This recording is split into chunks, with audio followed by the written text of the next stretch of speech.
दोस्तों, क्या आप जानते हैं कि भारत देश में सबसे ज़्यादा गर्मी कहाँ पड़ती है? जी हाँ, बिल्कुल आप सही सोच रहे हैं, राजस्थान। लेकिन मैं अगर आपसे कहूँ कि राजस्थान में एक ऐसा हिल स्टेशन है जहाँ का मौसम हमेशा ठंडा बना रहता है, तो क्या आपको मेरी बात पे यकीन होगा? खैर चलिए, अब हम आपको लेके ही चलते हैं राजस्थान के बेहद खूबसूरत और एकमात्र हिल स्टेशन माउंट आबू के शानदार सफर पर। दोस्तों, समुद्र तल से तकरीबन 1220 मीटर की ऊंचाई पर स्थित माउंट आबू राजस्थान के सिरोही जिले में स्थित है और यहाँ के बारे में कहते हैं कि राजस्थान की ग्रीष्मकालीन राजधानी यानी समर कैपिटल ऑफ राजस्थान का टाइटल भी माउंट आबू को मिला हुआ है। माउंट आबू प्राचीन काल से ही साधु संतों का निवास स्थान रहा है और कथाओं के अनुसार हिंदू धर्म के 33 कोटि के देवी देवता यहाँ पवित्र पर्वत पर भ्रमण करते थे। और इसके अलावा दोस्तों, जैन धर्म के 24वें तीर्थंकर महावीर स्वामी भी यहाँ आए थे और उसके बाद से माउंट आबू जैन धर्म के अनुयायियों के लिए एक पवित्र और बेहद खास स्थल बना हुआ है। तो चलिए अब बात करते हैं कि आखिर आप माउंट आबू पहुँचेंगे कैसे। दोस्तों, माउंट आबू पहुंचने के लिए आपके पास तीनों ही ऑप्शन मौजूद हैं, बाई फ्लाइट, बाई बस और बाई ट्रेन।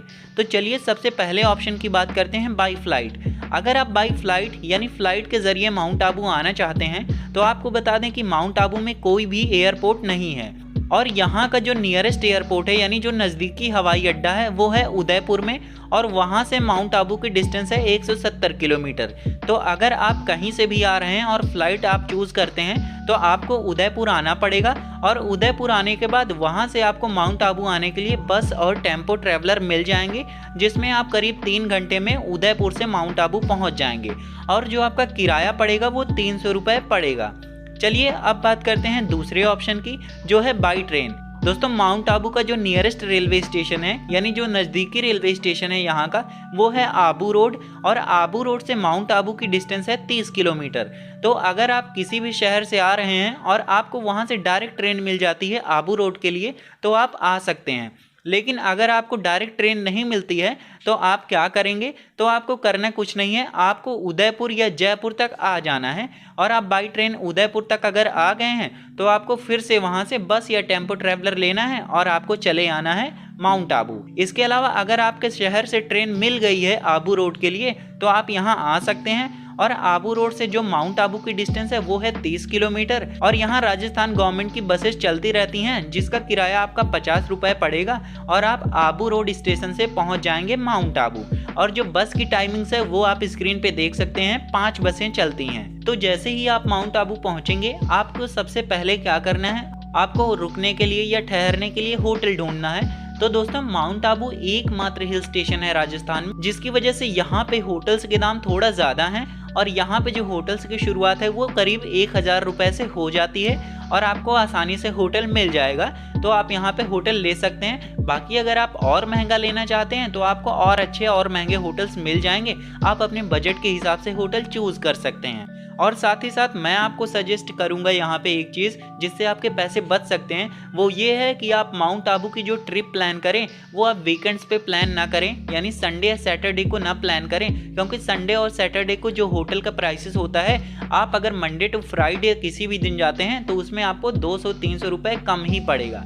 तो चलिए, अब आप माउंट आबू पहुँच चुके हैं और अब आपने होटल भी ले लिया है और अब आप क्या करेंगे, अब आपको घूमने जाना है। तो दोस्तों, घूमने वाली जगह के बारे में बताने से पहले मैं आपको बता देता हूं कि आखिर आप यहां के लोकल जो प्लेसेस हैं उनको कवर कैसे करेंगे, यानी एक जगह से दूसरी जगह आप कैसे जाएंगे, लोकल ट्रांसपोर्ट का क्या जरिया होने वाला है। लोकल ट्रांसपोर्ट का बेस्ट ऑप्शन है वो है स्कूटी और बाइक।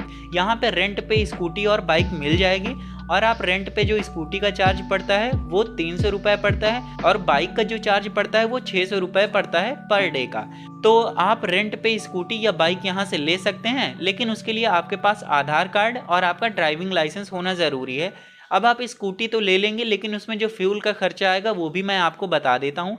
यहाँ पे जो आपका पूरा माउंट आबू घूमने का खर्चा होगा वो करीब 400 रुपये के पेट्रोल में हो जाएगा। तो 300 रुपये की आपकी स्कूटी होगी और 400 रुपये का आपका पेट्रोल होगा, तो टोटल 700 रुपये आपके लोकल ट्रांसपोर्ट में लग जाएंगे। चलिए अब बात करते हैं कि आप कौन कौन सी जगह घूमने जाएंगे। दिलवाड़ा जैन मंदिर। दोस्तों, दिलवाड़ा जैन मंदिर राजस्थान की अरावली पहाड़ियों के बीच स्थित जैनियों का सबसे लोकप्रिय और सुंदर तीर्थ स्थल है और इस मंदिर का निर्माण 11वीं और 13वीं शताब्दी के बीच हुआ था। और ये मंदिर संगमरमर से बनी हुई है, एक ऐसी जादुई संरचना है जो हर किसी को अपनी ओर आकर्षित करती है। ये मंदिर जितना खूबसूरत बाहर से देखने में लगता है, उससे कहीं ज़्यादा खूबसूरत ये अंदर से देखने में लगता है। लेकिन यहाँ पे आपको बता दूं कि अगर आप मोबाइल या कैमरा लेके जाते हैं तो आपको मोबाइल या कैमरा बाहर तक ही अलाउड है। आप मंदिर के अंदर मोबाइल या कैमरा लेके नहीं जा सकते और आपको सबमिट करना पड़ेगा, और मोबाइल या कैमरा सबमिट करने का यहाँ 50 रुपये चार्ज पड़ता है। नक्की लेक दोस्तों, माउंट आबू में अरावली पर्वतमाला में स्थित नक्की लेक है, जिसे स्थानीय रूप से नक्की झील के नाम से भी जाना जाता है। और ये झील प्रकृति प्रेमियों के लिए स्वर्ग के समान मानी जाती है, क्योंकि अद्भुत प्राकृतिक दृश्यों से भरी हुई ये झील वास्तव में माउंट आबू का एक आकर्षक चित्रण करती है। और इस झील के बारे में एक बेहद खास चीज ये है कि ये झील भारत की पहली मानव निर्मित झील है, यानी ये इंडियाज फर्स्ट आर्टिफिशियल लेक भी है। और साथ ही साथ यहाँ पे आप बहुत सारी एक्टिविटीज़ कर सकते हैं, जिनमें मुख्यतः बोटिंग है। और यहाँ पे दो तरह की बोट मिल जाएंगी आपको, एक है पैडल बोट और दूसरा है रोइंग बोट। और यहाँ पे जो पैडल बोट का चार्ज है वो है 200 रुपये पर पर्सन, और रोइंग बोट का जो चार्ज है वो 300 रुपये पर पर्सन। इसके अलावा आप यहाँ पे हॉर्स राइडिंग भी कर सकते हैं, और हॉर्स राइडिंग का वो करीब आधा किलोमीटर ले जाने पे आपका चार्ज करते हैं 100 रुपये, और करीब 3 किलोमीटर राइड करने पे आपका चार्ज करते हैं 300 रुपये। गुरु शिखर, अगर आप शहर के तेज और व्यस्त जीवन से बोर हो गए हैं तो गुरु शिखर आपके लिए सबसे अच्छी जगह है। गुरु शिखर अरावली रेंज की सबसे ऊंची चोटी है, जो माउंट आबू से तकरीबन 15 किलोमीटर की दूरी पर है। इस शिखर की समुद्र तल से ऊंचाई 1722 मीटर है, जिसकी वजह से यहाँ से अरावली रेंजेस और माउंट आबू का बहुत आकर्षक नज़ारा देखने को मिलता है। अगर आप अक्टूबर या नवंबर के महीने में इस जगह पर जाते हैं तो यहाँ पर आपको बहुत सारे बादल और धुंध देखने को मिलेगी, जो बहुत ही आकर्षक दृश्य प्रस्तुत करती है। Mount Abu wildlife sanctuary दोस्तों, Mount Abu wildlife sanctuary या माउंट आबू वन्य जीव अभ्यारण्य एक जैव विविधता वाली जगह है, और ये अभ्यारण्य माउंट आबू पर्वत श्रृंखला की सबसे पुरानी जगहों में से एक है। और यहाँ पे आपको कई उत्तम दृश्यों के साथ साथ आपको कई दार्शनिक स्थल भी देखने को मिलेंगे। और ये अभ्यारण्य एक ऐसी जगह है जहाँ सदाबहार जंगलों की जीवंत वनस्पति भी पाई जाती है। गौमुख मंदिर, माउंट आबू शहर से 1 किलोमीटर की दूरी पर स्थित गौमुख मंदिर भगवान शिव को समर्पित है, और इस मंदिर तक पहुंचने के लिए आपको 700 सीढ़ियों की चढ़ाई करनी पड़ती है। और ये मंदिर अपने आप में बहुत ही सुंदर और मनोरम दृश्य प्रस्तुत करता है। इस मंदिर के बारे में कहा जाता है कि ये मंदिर ऋषि वशिष्ठ को समर्पित है, जिन्होंने 4 प्रमुख राजपूत वंशों के निर्माण के लिए यज्ञ किया था। सनसेट पॉइंट, अगर आप माउंट आबू घूमने के लिए आ रहे हैं तो आपकी यात्रा यहाँ के सनसेट पॉइंट के बिना तो अधूरी है। और इस जगह पर आपको ऐसा नज़ारा देखने को मिलेगा जो आपने कभी भी शायद नहीं देखा होगा। सूर्यास्त के समय अरावली पर्वतमाला के बाहर सूर्य की किरणों का दृश्य पर्यटकों को बेहद आकर्षित करता है, और आपको यहाँ पे जो सनसेट का नज़ारा देखने को मिलेगा वो शाम को 5 से 5:30 बजे के बीच मिल जाएगा। तो इसलिए आप टाइमिंग का बेहद ख्याल रखें, अगर आप लेट हो जाते हैं तो आप मिस कर देंगे। अचलगढ़ किला, माउंट आबू से तकरीबन 11 किलोमीटर की दूरी पर स्थित अचलगढ़ किला राजस्थान के प्रसिद्ध प्राचीन किलों में से एक है। अचलगढ़ माउंट आबू में स्थित एक गांव है जो अचलगढ़ किले, अचलेश्वर मंदिर और ऐतिहासिक जैन मंदिरों के लिए प्रसिद्ध है। किले के अंदर एक प्रसिद्ध शिव मंदिर, अचलेश्वर मंदिर और मंदाकिनी झील है। अचलगढ़ किला इतिहास प्रेमियों के साथ साथ तीर्थ यात्रियों के लिए भी एक बेहद खास जगह है। टोड रॉक, टोड रॉक को माउंट आबू के शुभंकर के रूप में जाना जाता है। ये चट्टानों से बनी एक बहुत ही अद्भुत जगह है, जहां पर आपको बड़ी बड़ी चट्टानें देखने को मिलेंगी। टोड रॉक माउंट आबू में सबसे ज्यादा बार देखी जाने वाली जगह है। तो दोस्तों, ये थी माउंट आबू में घूमने के लिए सबसे प्रसिद्ध जगह है। चलिए अब बात करते हैं कि माउंट आबू आपको किस मौसम में जाना चाहिए। दोस्तों, माउंट आबू एक हिल स्टेशन है और यहाँ आप साल में कभी भी जा सकते हैं, लेकिन यहाँ जाने का जो बेस्ट टाइम है वो सितंबर से लेके अप्रैल तक है। और मानसून के दौरान यहाँ पर बहुत ज़्यादा पर्यटक जाते हैं, क्योंकि इस समय यहाँ की हरियाली देखने लायक होती है।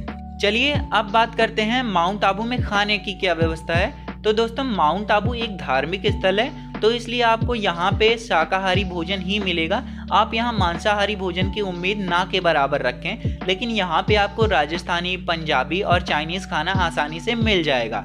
और इसके अलावा दोस्तों यहाँ पे जो एक दिन के खाने का खर्चा आएगा, जिसमें आपका ब्रेकफास्ट, लंच और डिनर तीनों इंक्लूड होंगे, उसका खर्चा करीब 500 रुपए हो जाएगा। तो चलिए अब आखिर में बात कर लेते हैं कि आपको यहाँ की कितने दिनों की ट्रिप बनानी चाहिए और आपका कुल कितना खर्चा होगा।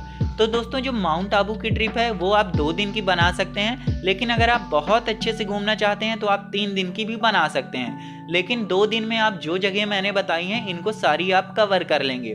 तो चलिए 2 दिन की इस ट्रिप का आपका पूरा खर्चा जो है वो मैं आपको अब बता देता हूँ। तो दोस्तों जो ट्रांसपोर्टेशन का खर्चा है वो मैं आपको उदयपुर से बताऊंगा, क्योंकि सभी लोग अलग अलग शहर से आएंगे, इसीलिए मैंने जो सेंटर पॉइंट माना है वो उदयपुर को माना है। तो अगर आप उदयपुर से बाई बस या टेम्पो ट्रैवलर के जरिए आते हैं तो आपका जो उदयपुर से माउंट आबू आना और यहाँ से उदयपुर जाना, यानी आपको वापस मैं उदयपुर तक ड्रॉप कर रहा हूँ, तो वो 600 रुपये पड़ जाएगा। 300 आना और 300 जाना। इसके बाद फूड का जो खर्चा होगा 2 दिन का आपका वो 500 एक दिन का, तो 2 दिन का 1000 बन जाएगा। और रहने का खर्चा यानी स्टे का जो होगा वो आपका एक दिन का 1000 रुपये, तो 2 दिन का आपका 2000 रुपये बन जाएगा। और इसके बाद जो खर्चा है वो है आपका स्कूटी का, तो स्कूटी का 300 रुपये खर्चा और पेट्रोल का 400, तो 700 रुपये ये खर्चा हो गया। और इसके अलावा आप जो बोटिंग वोटिंग करेंगे उसका मैं आपका मान लेता हूँ करीब 500 रुपये। बोटिंग और हॉर्स राइडिंग जो भी आप एक्टिविटीज़ करते हैं उसका 500 मैं मान लेता हूँ। तो चलिए अब आपका जो टोटल खर्चा हुआ है इस 2 दिन की माउंट आबू की ट्रिप में वो करीब 4800 रुपये हो गया है। तो यानी जो आपकी 2 दिन की ट्रिप होगी ये दोस्तों करीब आपको 4500 से 5000 रुपये तक हो सकती है। तो दोस्तों ये थी माउंट आबू टूर से रिलेटेड कंप्लीट इन्फॉर्मेशन। अगर आपको वीडियो पसंद आई है तो प्लीज़ वीडियो को लाइक कर दीजिए और चैनल को भी सब्सक्राइब कर लीजिए, क्योंकि हम आपके लिए यात्रा से रिलेटेड ऐसे ही वीडियोस लाते रहते हैं।